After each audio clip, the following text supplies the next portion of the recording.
جس انسان کے اندر یہ تین عادتیں ہوں وہ ضرور بے عزت اور ذلیل ہو جاتا ہے۔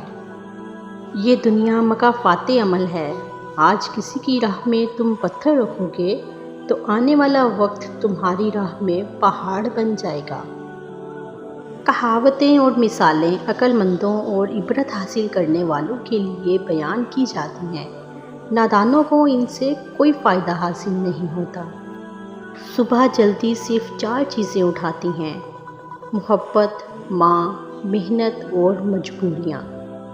زندگی میں ایک کلیہ بنا لیجئے، کچھ بھی بن جائیں مگر بے فیض انسان نہ بنے۔ درخت جب بے فیض ہو جائے تو چولہے میں جھونک دیا جاتا ہے۔ اللہم بلغنا رمضان، اے اللہ ہمیں خیر و عافیت کے ساتھ رمضان المبارک تک پہنچا دے، آمین۔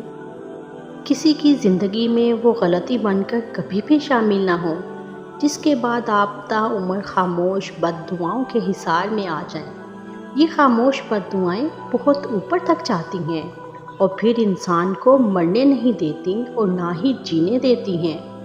دوسروں کی زندگی میں شامل ہی ہونا ہے تو وہ خوبصورت احساس بن کر شامل ہو جو ہوا کی طرح ہر وقت گھیرے رکھے، پہاڑ کی طرح چلے جانے کے بعد بھی یاد آئے تو دل کو اپنی یادوں کی مہک سے معطر اور پھول کی طرح کھلا دے۔ اگر یہ طے ہے کہ جو دیا ہے وہ لوٹ کر آئے گا تو کیوں نہ پھر صرف دعائیں ہی دی جائیں۔ ادھوری باتیں، ادھورے جملے سن کر اپنی مرضی کی داستانیں تخلیق کرنے والے لوگ ہمیشہ دکھ ہی اٹھاتے ہیں۔ مجھے کن سے کر تو قریب تر، مجھے اپنے در کی گدائی دے۔ مجھے اس جہاں سے غرض نہیں، مجھے اس جہاں کی رسائی دے۔ کچھ لوگ اپنی اکڑ کی وجہ سے قیمتی رشتے کھو دیتے ہیں اور کچھ لوگ رشتے بچاتے بچاتے اپنی قدر ہی کھو دیتے ہیں۔ صرف ہاتھ دھونے کے بجائے مکمل وضو کر لیا کریں، جراثیم کے ساتھ گناہ بھی دھل جایا کریں گے۔ تہجد کی دعائیں، تمہاری ہر ناممکن خواہش تہجد مکمل کر سکتی ہے۔ تکلیف سے تمہیں تہجد شفا دلا سکتی ہے۔ تم سوچ بھی نہیں سکتے کہ ایک تہجد تمہیں کیا کیا دلا سکتی ہے۔ تہجد معجزات کا دوسرا نام ہے۔ اللہ کو انسان کا نیند سے بیدار ہو کر اس کے سامنے سجدہ ریز ہونا اور آنسوؤں کے موتیوں سے التجا کر کے اپنی دعائیں طلب کرنا بہت پسند ہے۔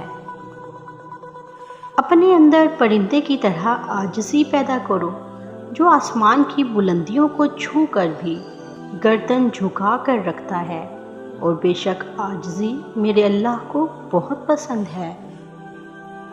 مان رکھنا سیکھیے، زندگی بہت چھوٹی ہے اور کوشش کریں کہ کسی کا مان، اعتماد، اعتبار نہ ٹوٹ پائے، کیونکہ وقت تو گزر جاتا ہے لیکن دھی ہوئی تلخیوں کے نقش باقی رہ جاتے ہیں۔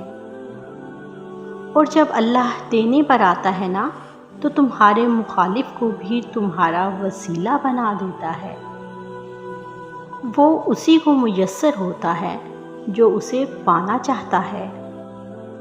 سر جھکانے سے نمازیں ادا نہیں ہوتی، دل جھکانا پڑتا ہے عبادت کے لیے۔ غلطیاں زندگی کا حصہ ہیں لیکن سب سے زیادہ ضروری پھر سے کھڑے ہونا ہے۔ ہر رکاوٹ ہمیں کچھ نہ کچھ سبق دے جاتی ہے جو مستقبل میں ہمارے کام آتا ہے۔